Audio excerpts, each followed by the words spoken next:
في حاجات احنا لازم يعني نتبعها اكيد بالظبط. عشان نبقى ماشيين على استراتيجي صحيحه، لان احنا نقدر يبقى يدخل في لنا. مبيعات. بالظبط. بالظبط. طيب هو اهم حاجه ان انت تكون دارس البيزنس بتاعك كويس، دي من اهم النقط.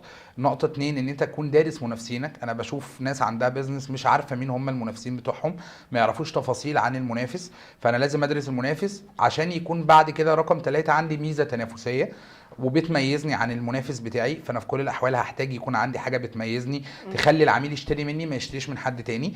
رقم أربعة انت تكون كرييتيف او تجيب تيم او تكون متعاقد مع ايجنسي كرييتيف انها تطلع لك افكار جديده للماركتنج بتاعك ازاي هيشتغلوا عليه، ويكون معاك طبعا تيم بروفيشنال بيعمل كل حاجه صح.